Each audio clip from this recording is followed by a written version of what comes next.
A very warm welcome to you all this evening. I'm really delighted you're here to join us today. Many of you will know my name's Zoe, and I'm chair of a charity called FOLIO Sutton Coldfield, and we support the public libraries here in Sutton Coldfield by putting on events. And normally well, pre-COVID, we did these sorts of events in the library. This year we've adapted and gone online. So it really gives me great pleasure on Armistice Day to welcome tonight's speaker, Rob Rolfe, to give this very special talk, focusing on the lives of some of the men of Wylde Green who fought in the First World War. Rob Rolfe is or was a teacher and a lecturer in mathematics education. He's also a lay preacher in the Church of England, and I think as part of the talk he's going to explain how come he's ended up researching these men from Wylde Green and why their stories mean so much to him. So without further ado, please can we all give a very warm welcome to Rob, and I'll hand over to Rob. Thank you, Rob. Thank you, Zoe. Well, it's a great privilege for me to be here and to talk about some of the research that I've done into men who died in the Great War. I ought to start, I suppose, by explaining why me. About 5 or 6 years ago, I decided to research my own family history, and that's still ongoing, of course. But I found, for instance, all sorts of things that I didn't know. But in particular, I found that both of my grandfathers fought for every year during the Great War on the Western Front. That's both of my grandfathers fought for every year on the Western Front and survived. My maternal grandfather joined up when he was 16, adding 3 years to his age. And my paternal grandfather was wounded, but went back again, or was sent back again. So from that, I developed very much an interest in military records. Now, military records sounds like something easy, doesn't it? That you'd think the army would have lots of records. Well, it does, but virtually all, or 2/3 of the army records from World War I were destroyed by enemy bombing during World War II. So it is not known who fought in the First World War, in many cases. It's not even known how many men there were in total who fought. And all the research tends to be using a number of different sources. I decided to look at those on one of the war memorials in Sutton. That's the paper memorial at Emmanuel Church, which wasn't inaugurated until 2016. I only recently gone to Emmanuel, but looking at it very quickly, soon discovered that there were many more men who had died, who lived in the local area, who could have been on it. So I decided to look into those and virtually doubled the number of people who could have been on the war memorial. As it happens, all war memorials are incomplete, they're bound to be. And my motivation for doing this is to bring before everybody, and to bring before God, because I'm Christian, those who have died and who would otherwise be forgotten or just be simply names on a memorial. So I've looked not only at the military records, but at their lives as well. A couple of years after starting this, I came across the Sutton Coldfield Great War Project, which had collected a lot of data from 2014 about soldiers from Sutton Coldfield who had served and or died. And that was very, very useful. And I went beyond some of the bare bones of that.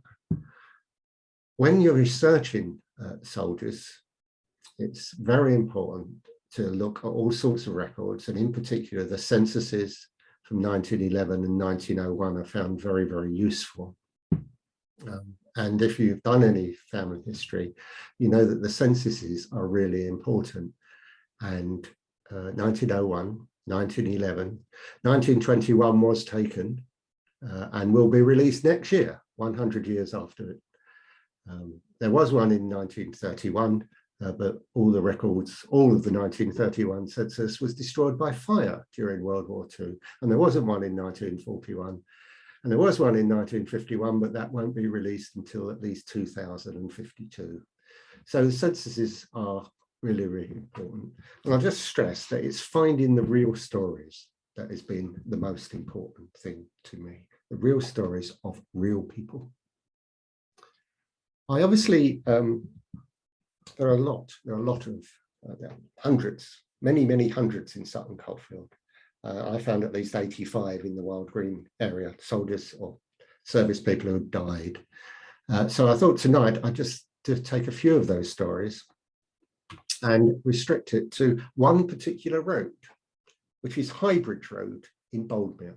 That's the road that runs parallel to Station Road. Station Road is where Wylde Green Station is, between Chester Road and Birmingham Road.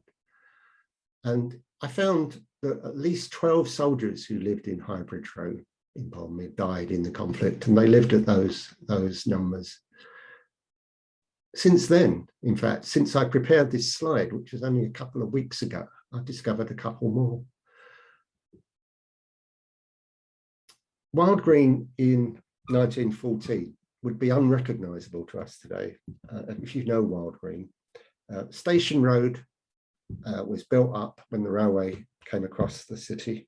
Rich people lived in Station Road in the big houses. And then Highbridge Road was built up, and a bit of Birmingham Road, and a bit of what is now Boldmere Village, but vast areas were not.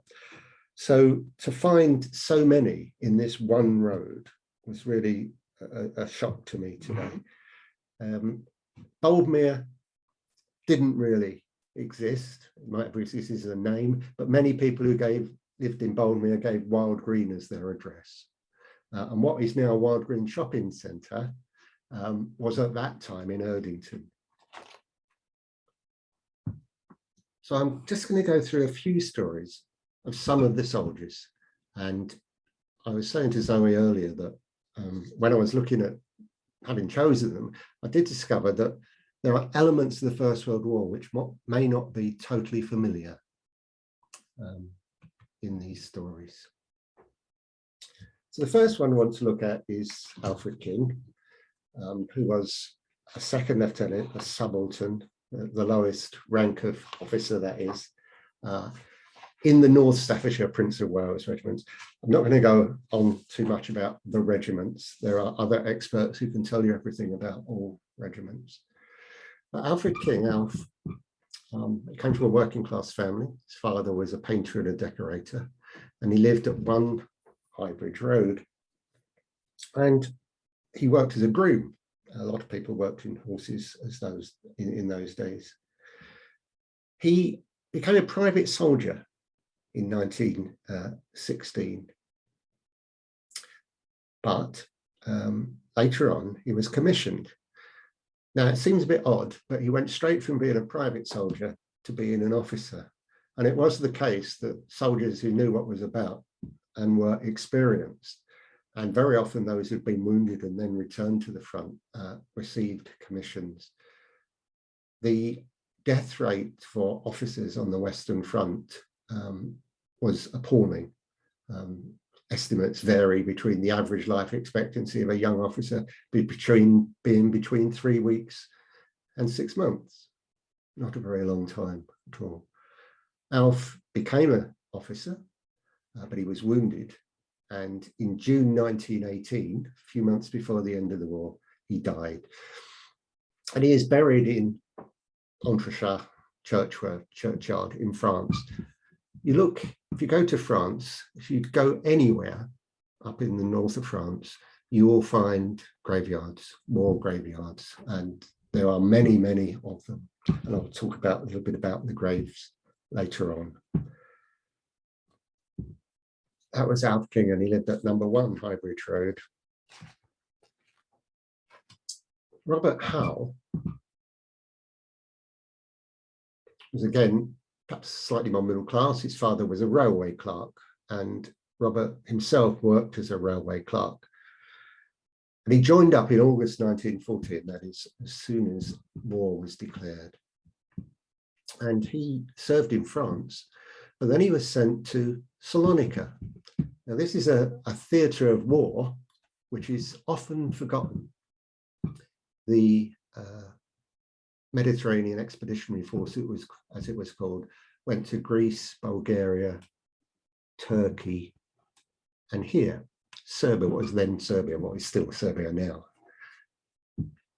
And you'll see here, if you can see it, national borders, these lines here, and the approximate position of the front line for 2 years. Because just like the Western Front, the front line hardly moved at all during the course of the war. It was trench warfare, where armies dug in opposite each other. And Salonika, as it was called, that theatre of war, was very, very different to the Western Front in other ways, in some ways. Firstly, the temperature. Bitterly cold in the winter, bitterly cold in the winter, and what we would regard as absurdly hot in the summer. On top of that, this area was rife with malaria. There were hundreds of thousands of troops on both sides. The Allied side tended to be British and French, where the Axis side and Serbians, and the Axis side was mainly the Bulgarian army. But of the hundreds and thousands of troops who were in the area, at any one time, a quarter would be incapacitated by malaria. Remember, in those days, there were few medicines that were able to deal with such things. So Robert Howell went there. He joined up. He married Lily Gilbert on one of his leaves, lived in, as I say, at 5 Highbridge Road. And he died of his wounds. And he is buried in Salonika Military Cemetery.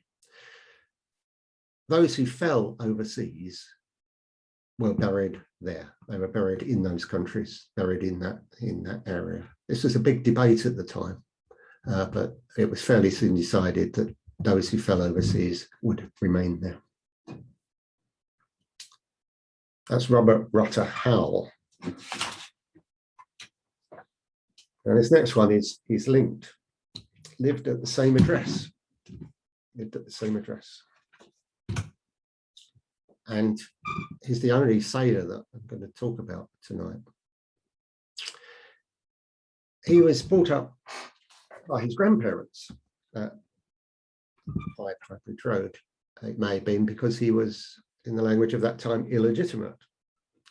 So that on his birth certificate, his mother's occupation is given as single woman. And he was brought up by his grandparents. His grandfather was a domestic gardener, and he had a sister. And I don't know what life must have been like for him.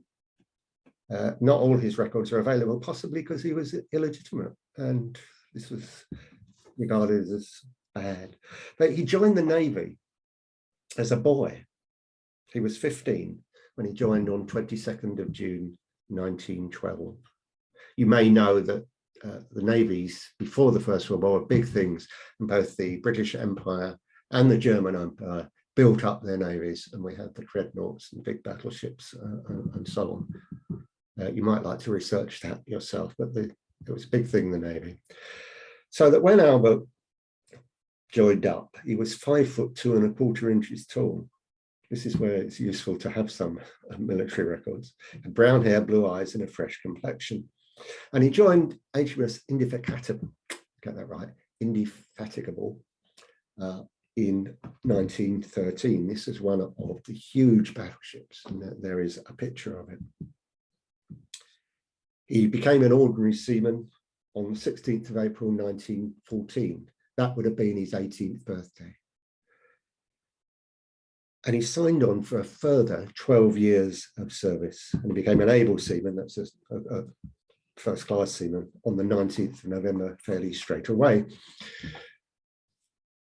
Indefatigable was the lead ship of a class of 3 battle cruisers. When the war began, the ship was in the Mediterranean, where many brushes, if that's the right word, skirmishes with German ships. In May 1916 was fought the only naval battle of consequence where the great fleets came together in what was known as the Battle of Jutland. You can research that yourself as well. Lots of people were killed. It was the only time that the two fleets came together, and never again did the fleets put to sea to battle with each other. Indefatigable was sunk, died. Albert died on that ship, along with 1,016 others who have no known grave at the sea.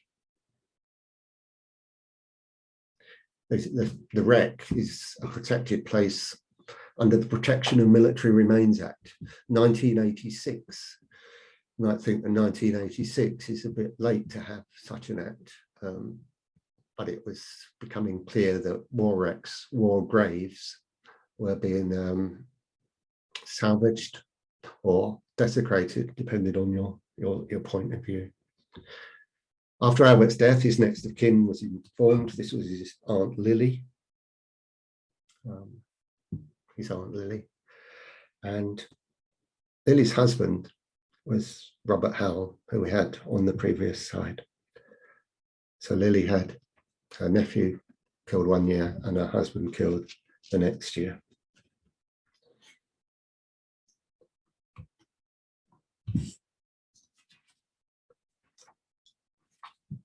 John Payne, given the middle name Nelson. One of the children of a shoemaker. He himself worked as a gardener and as a porter, like the vast majority of ordinary soldiers in World War I, who was working class. I'll come to the contributions of the middle class in a minute. He married Lydia in 1911, and they had one daughter. He was part of a siege battery of the Royal Garrison Artillery, and a siege battery would consist of heavy howitzers, such as the one pictured, which would send shells high in plunging fire a long way. And John, he was with his battery when he was killed by enemy bombing. And he's buried in what British soldiers called wipers, which is in Flanders. John Payne.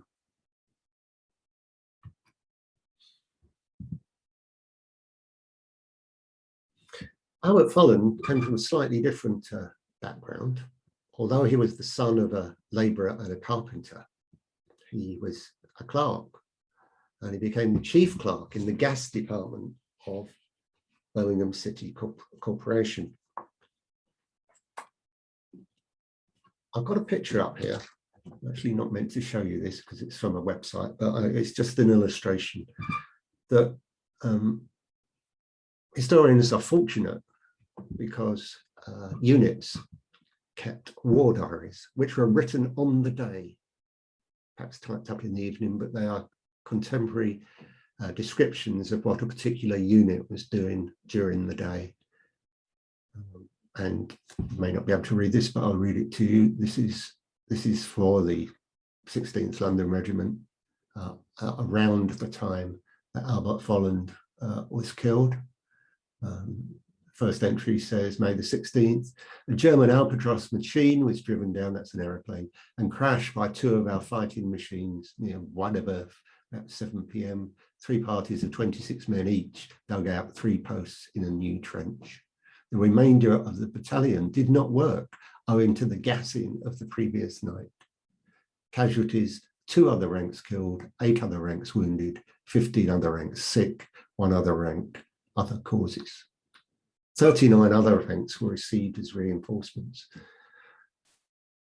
This happened all the time, that you would have soldiers being killed or wounded.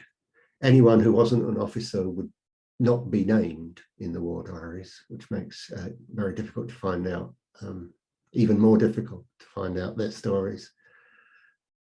One thing that struck me from that first paragraph, and this is possibly the first time I've looked at it in great detail, is that there are 39 other ranks are reinforcements. There are other historians who know far more than me about what the regiments did and what the units did during the war. But every time I hear or read something about what the units did during the war, I think of the people. But I also think that if we only had a real picture of what it was like for them, and I don't think we do, because there are very few memoirs from people who fought in the First World War. I've read one or two of them, but there are very few because most people never talked about it at all. One of the very first, on top of that, one of the very first family history things I did for my own family and was to find a distant relative who'd been with the 1st Royal Munster Regiment. And the 1st Royal Munsters had fought at a place called Le Cateau in 1914. And 4 years later, in 1918, the 1st Royal Munsters fought at Le Cateau. That was how much the front line moved in those years. But the regiment would have been completely different. A full-size, full-strength regiment would have had about 1,000 people, of whom 600 to 800 would have been frontline troops. But during the war, very few ever got up to that numbers. And in some of the actions you read, a regiment would lose 250 men in a night. And so to talk about a regiment at the beginning and at the end, you'd be talking about very much a very large number of different people entirely.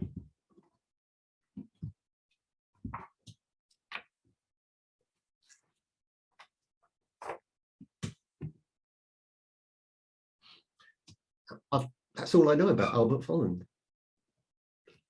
And that doesn't mean that he's not as worthy as any others, but it's in fact the case that some records you find out a lot and some you don't find out anything at all. You'll notice that there's a second or third one, even in the few we've had, who's been killed in 1918. Casualties in 1918 were horrendous, even more so. The technology of war had advanced, tanks, gas. The Germans launched a huge offensive in March that year to attempt to get back to the sea or gain back a lot of ground. And the Allies launched a huge last push, big push, which in fact eventually led to the armistice some months later. But the casualties in 1918, just before the end of the war, massive. I'll just read this last paragraph. 21st, usual, quiet day. Battalion was relieved during early night by the 1st London Scottish and proceeded to billets in Arras. Relief was quiet and complete before midnight. Frontline troops would stay in the trenches for a few days and then go back again, and then go back again, and then go back again. When we think of soldiers, we think of fit people. And the army, indeed, when it recruited people, gave everyone a medical rating.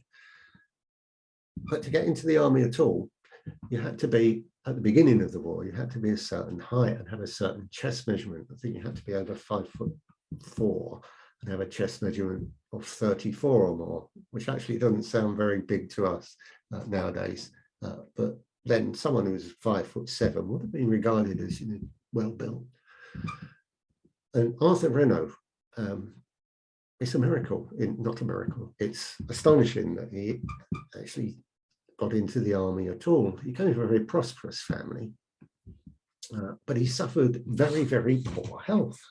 I've got a list here and I can find it. Yeah. His father managed a printing works and they lived in Highbridge Road and they had their own servant. And Arthur Jr., that's this Arthur, worked as a draftsman. And he didn't have good health. He had a double hernia in infancy. He had to wear a truss for most of his life. He wore a denture in his upper teeth. And in 1913, he spent 6 months in Hatton Asylum. He was 5'1.5" tall with a 32-inch chest. He weighed 6 stone, 12 pounds. And his speech was very halting, yet conscripted in 1916. Because by then the army had realised that to have too stringent a physical test for entering the army meant that lots of people weren't able to join. In fact, at the beginning of the war, they found that they were turning down people like miners or strong farm workers because they weren't tall enough.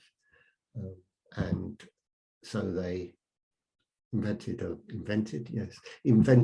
new number of regiments called bantam regiments after the small chicken, where people under 5'3" would serve.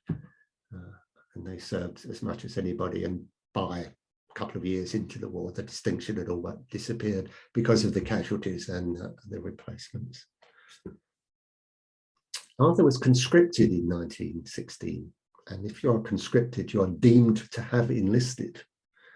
And he wasn't called up, possibly because of his poor health, until actually February 1918. Then he trained for 8 months, and then he died of pneumonia on his 30th birthday. Because he died on active service, doesn't matter if he didn't serve overseas, he becomes under the terms of the Commonwealth War Graves Commission and has a Commonwealth War Grave. And here is a picture of one.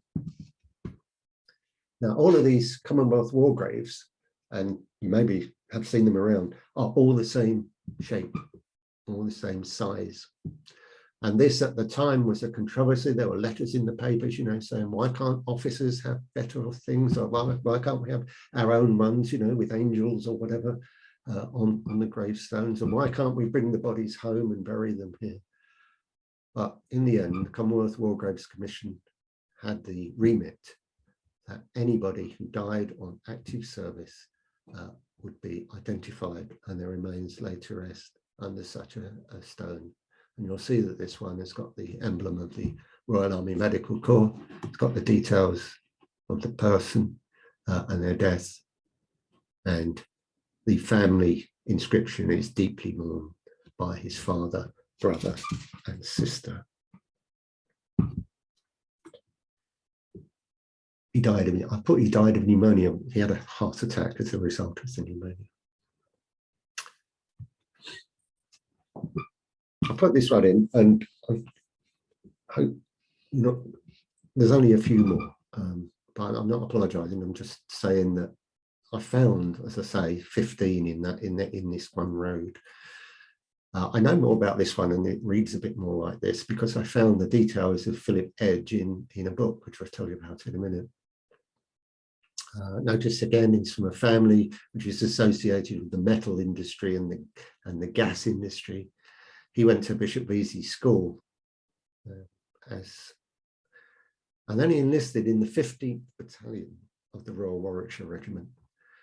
And I put in brackets there, the 2nd Birmingham Pals. Now, the story of the Birmingham Pals is a lecture on its own. But Philip enlisted in September 1914, right at the beginning of the war. And he was sent to France on the 21st of November 1915. He was wounded by shell fire. He was taken to a field ambulance. Now, a field ambulance was just a couple of tents, basically, behind the lines, temporary hospital, where he died. He was in the Royal Warwickshire Regiment, and the 14th, 15th and 16th Battalions of the Royal Warwickshire Regiment, remember the battalion was about 1,000 men, were known as the Birmingham Pals. At the beginning of the Great War in August, in the first couple of weeks, many people who were very working class, i.e. may not be able to hold down a job or only had a labouring job, rushed to join up. They rushed to join up because there was guaranteed income for them and for their families. A few weeks after that, not that long after that, a few weeks after that, regiments began to be formed in various places in the country. Often local dignitaries would in some way sponsor the formation of a regiment and offer to pay for things, and there'd be public fundraising events, you know, let us raise the Birmingham battalions, and people would contribute. And certainly about this time, in September 1914, just a few weeks into the war, this is when office workers, what we now call white collar workers, would join up.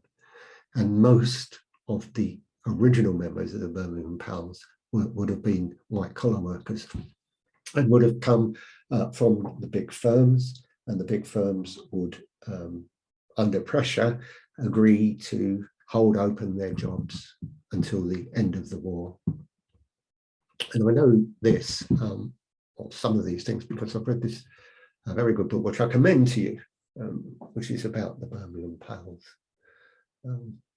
the regiments, the 3 city battalions.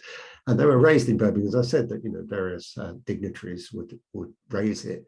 But then, in fact, the War Ministry paid for it all anyway. They paid for the raising of the battalion. And here is what's quite a famous Sutton picture of Birmingham Pals training in Sutton Park in 1914. They all seem to be leaning one way to me, but anyway, that's what that is. Birmingham Pals. Yes, 14th, 15th and 16th battalions of the Royal Warwickshire Regiment. I mentioned the technologies advanced a lot during the war. Joseph Lynch, presumably called Joe, he was born in 1878, so he's quite a bit older than some other soldiers who fought in the war.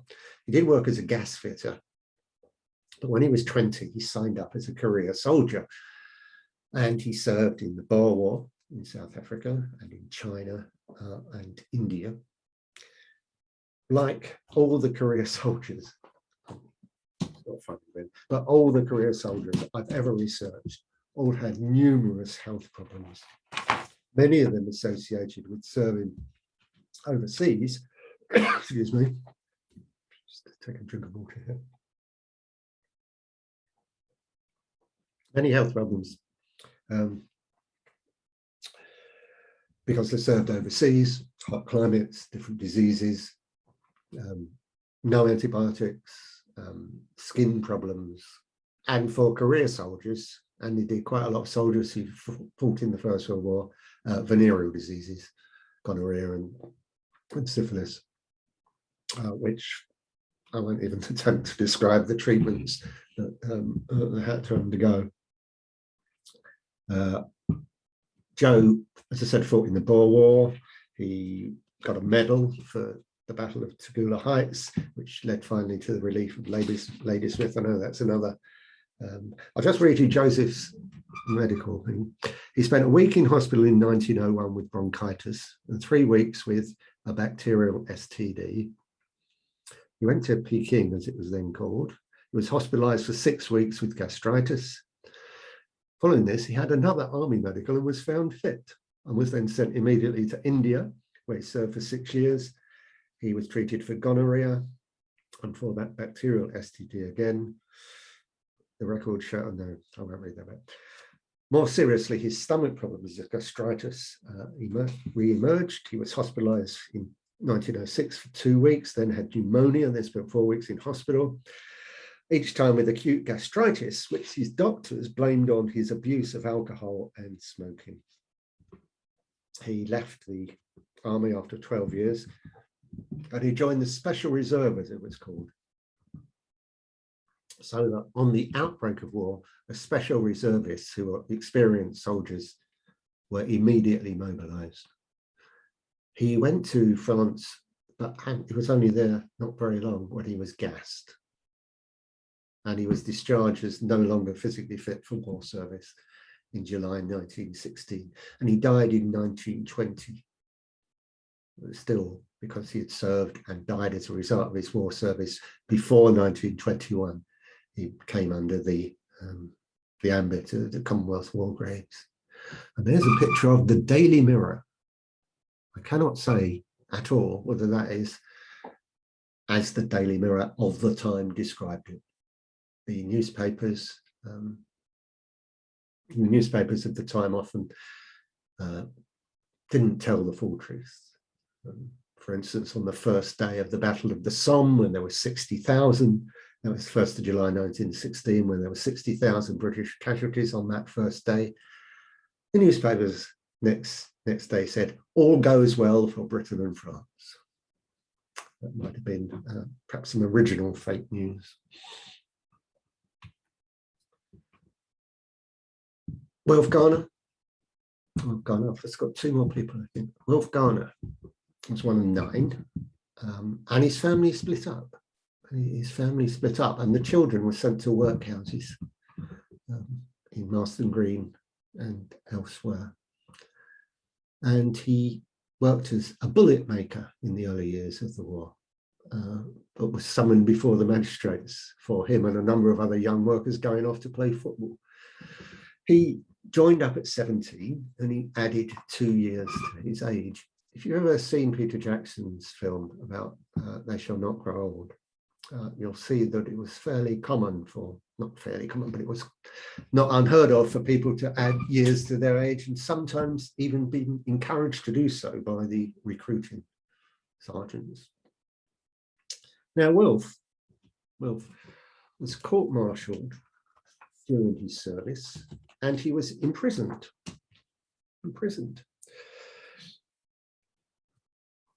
He joined the Machine Gun Corps, I haven't mentioned that, and then joined the Worcestershire Regiment.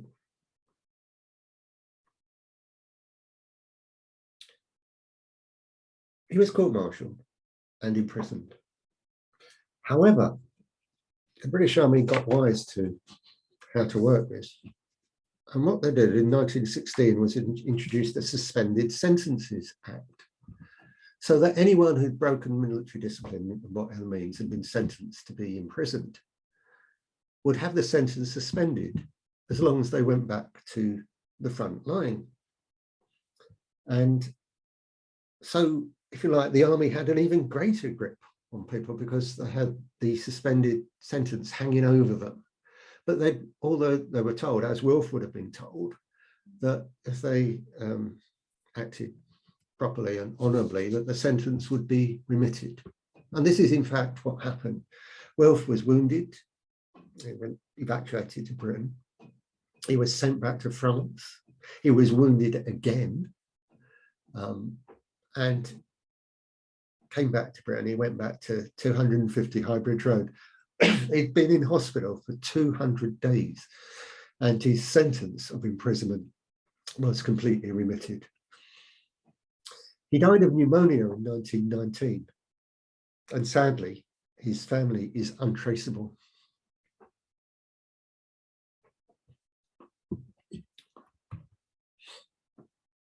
I come to the last soldier I want to bring before you, John Samuel Arbery. And looking at that brief description I've got up there, you think, well, why is he last? I'm going to tell you his full story because he really is. This was one of the ones that really struck home to me. He was born in 1891. He was baptised at St Peter and St Paul, Aston, in September 1893. The family lived in Whitton Lane in Aston, and they were all employed. There were lots of them. Were employed in the armaments industry. It's cartridge makers, lathe turners, and examiners. John worked in the cycle industry, and he was a stoker, someone who just fed the furnaces with coal. He enlisted in the Royal Warwickshire Regiment originally, and transferred to the Hampshire Regiment. And he was what's called a pioneer.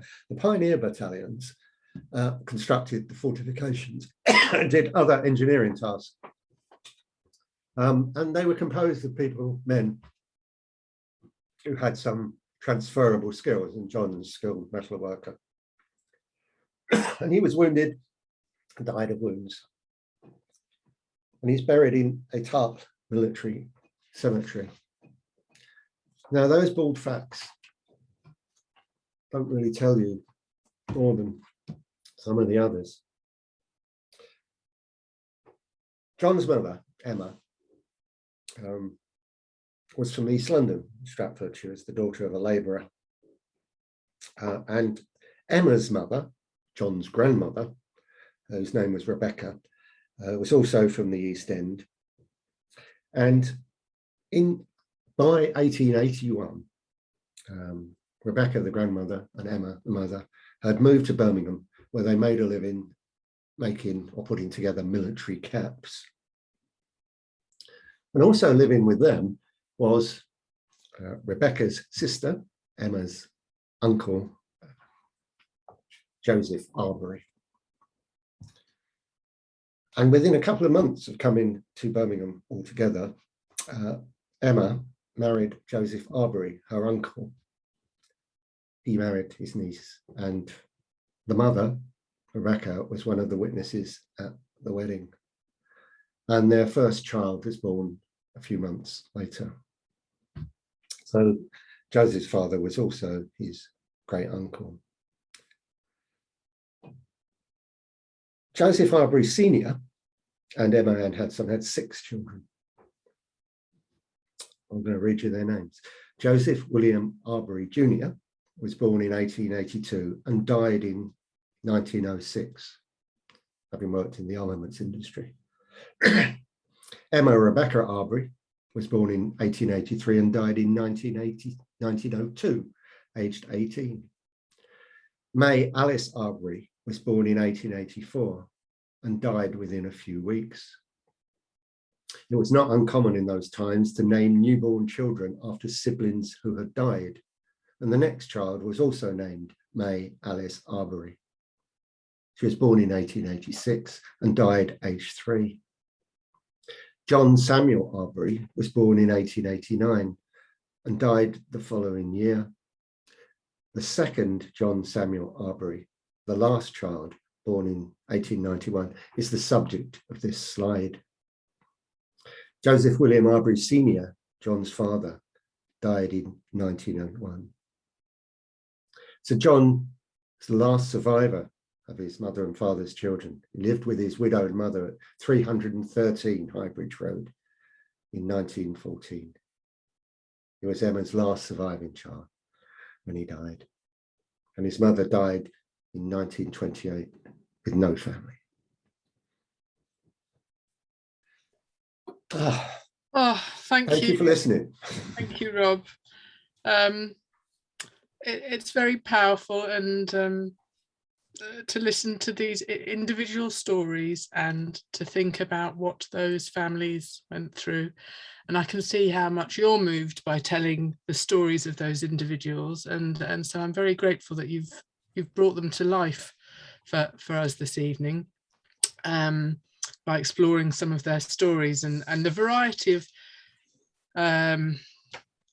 regiments they joined, tasks they undertook, places they went, all coming from this one road that many of us know very well in Boldmere. So it's quite remarkable. I think it just remains for me to say a very great thank you to you this evening for so thoughtfully sharing these stories with us tonight, and for enabling us all to reflect today on what these men did and the impact that it had on Sutton as well, just as we saw in that one road, the huge loss and how that must have really affected the community there. So thank you, Rob, and thank you everybody who joined us this evening, and I do hope that we'll see you at another folio event in the future. Thanks very much. Good night, everybody.